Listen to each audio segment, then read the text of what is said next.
Good day everyone, welcome back to my channel. As you can see, there are tons of fans right in front of me. Yes, I'm going to talk about fans and just an experience to share with you. I'm going to split into three parts, or should I say three videos.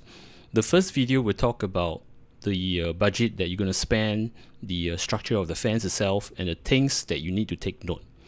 And part two will be more about how to actually maintain your fans, how to clean them up, and how to actually oil them, things like that.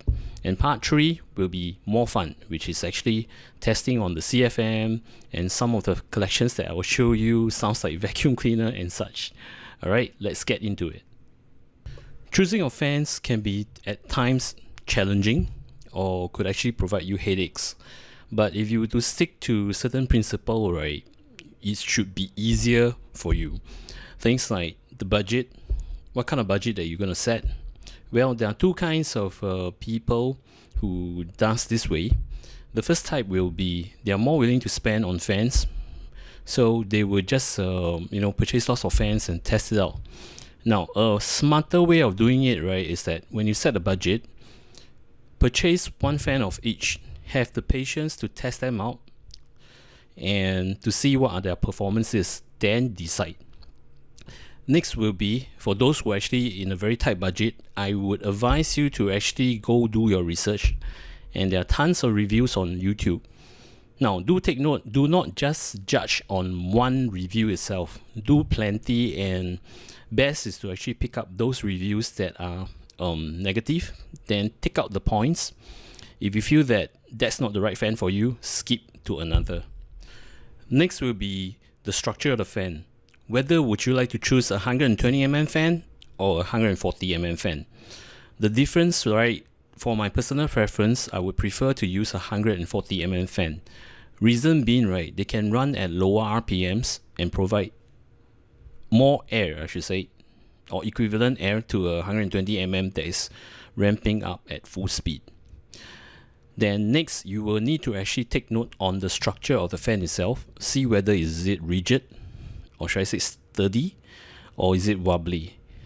If let's say the fan itself, the construction is wobbly, if you were to mount it on your case, right, it will cause lots of vibration. So it's best to actually have a very concrete and solid build, just like this. This is actually a concrete solid build.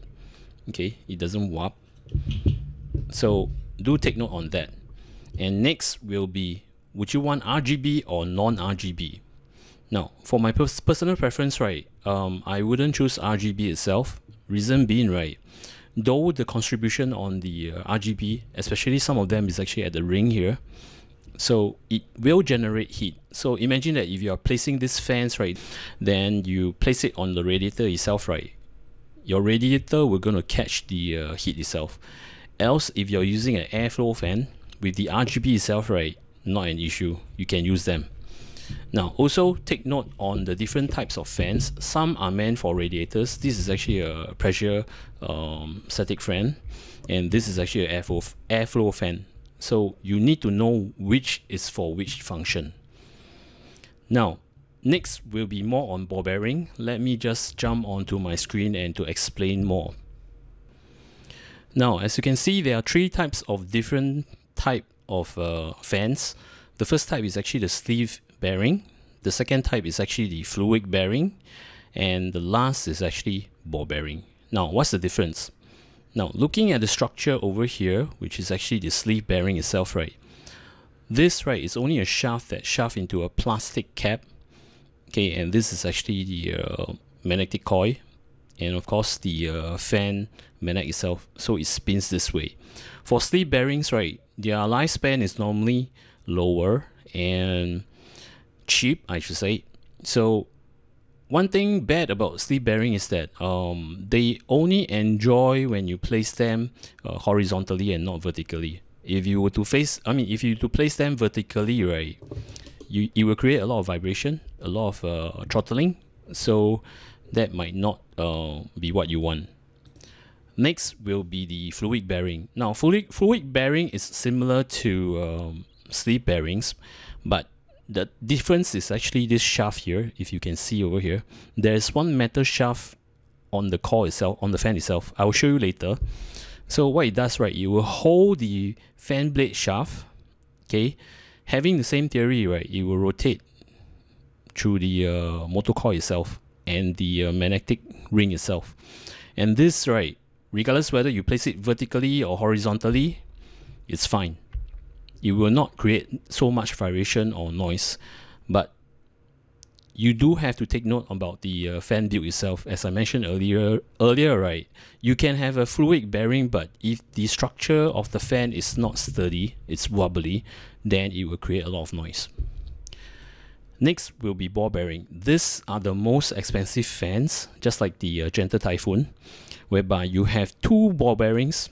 Okay, this is actually a ball bearing seated right in the middle, where your shaft, right, go directly to the ball bearing itself.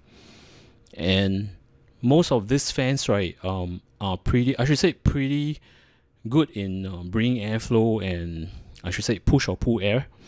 But based on the fact that they are expensive to actually manufacture, that's why most of the fan manufacturers, right, PC fan manufacturers, right, they will just stop and just to proceed to do the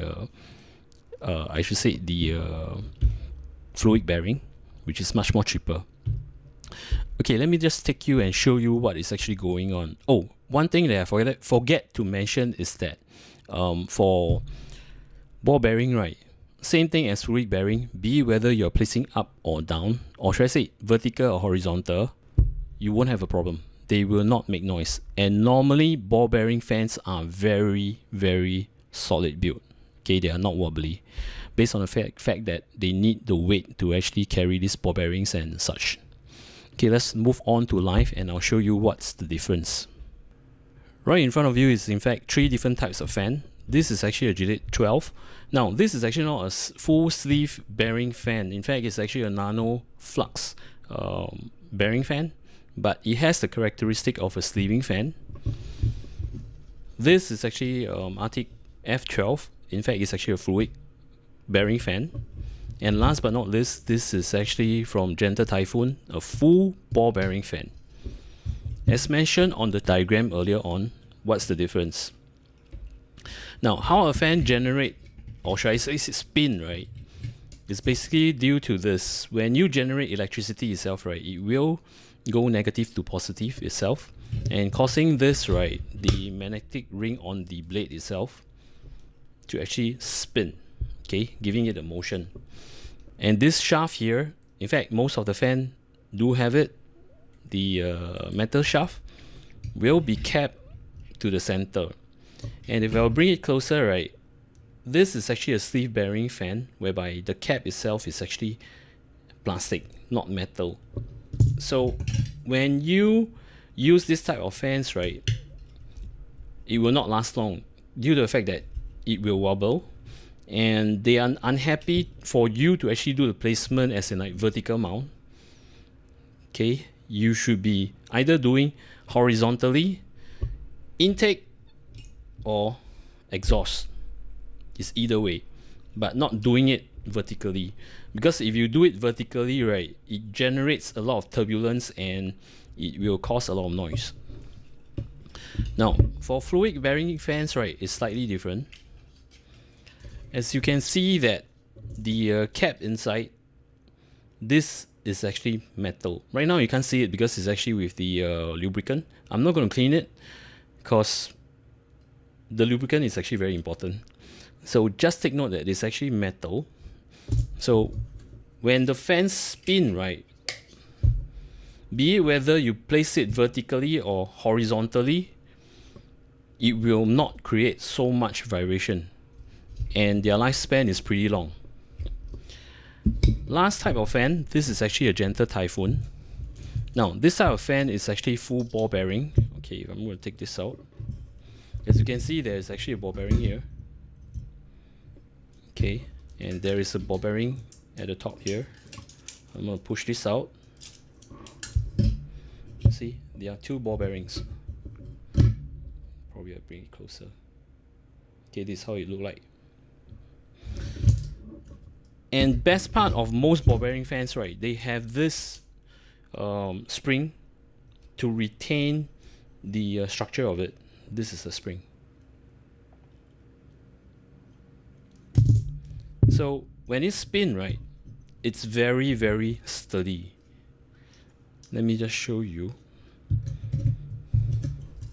Okay, I'm not going to clip it. By right, there is a C clip like this to clip the center shaft, and it's very sturdy. It doesn't wobble. So as you can see, right, there's a spring action. By right, there's a cashier, so the spring will prevent the blade from wobbling. And mind you, all ball bearing fans, right, they have very good spinning rate. See, I just did give a light spin and it's still spinning as I talk. Just as a comparison, still spinning. Just as a comparison, I'm going to spin this first. Okay, leaving one side, letting it spin. And I'm going to spin the fluid bearing. Okay. See, the fluid bearing stops compared to the full ball bearing.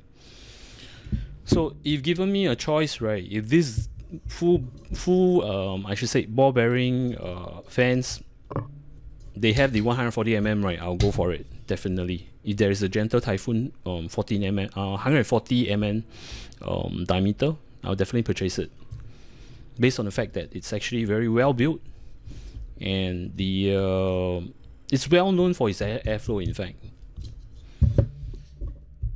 something which I've actually not mentioned now, for ball bearing fans, right, they are very expensive to manufacture. So when you purchase them, right, it's pretty expensive, and most PC fan manufacturers, right, they have actually stopped using ball bearings due to the fact that the cost is high. So that's why they make use of the fluid bearing. So do take note on this. If you ever have a chance to actually get a full ball bearing fan, right, I would say go for it, especially for this servo gentle typhoon. If you are intending to use 120 mm radiators or 120 mm airflow fans, these are very good choice. Now, in modern days, right, fans normally allow us to actually do daisy chain. What is daisy chain? Meaning to say, on your fan, on your motherboard header itself, right, or should say, on your motherboard itself, there are fan headers, and you can actually plug one fan to one fan header. But with the convenient design of newer generation fans, right, they allow you to actually do daisy chain. Okay, these are the three different fans, or should I say the similar fans, but the connector itself, right, it always comes in 222. And how it daisy chain is this way. I'll just show you. So this daisy chain to here. So this is actually chained together with this. Then it daisy chain to this.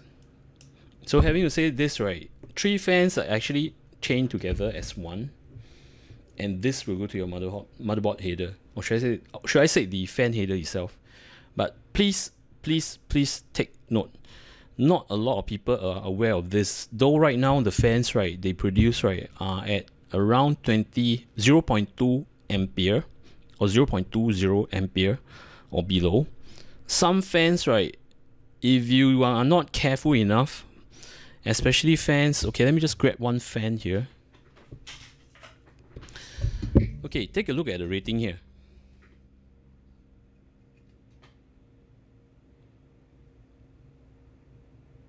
It shows you 0.11 amperes. So if you do daisy chain three fans together, right, total will be 0.33 ampere, which most motherboard fan headers, right, will provide 1.0 ampere. So 0.33 is okay. You can chain three fans together on one header itself.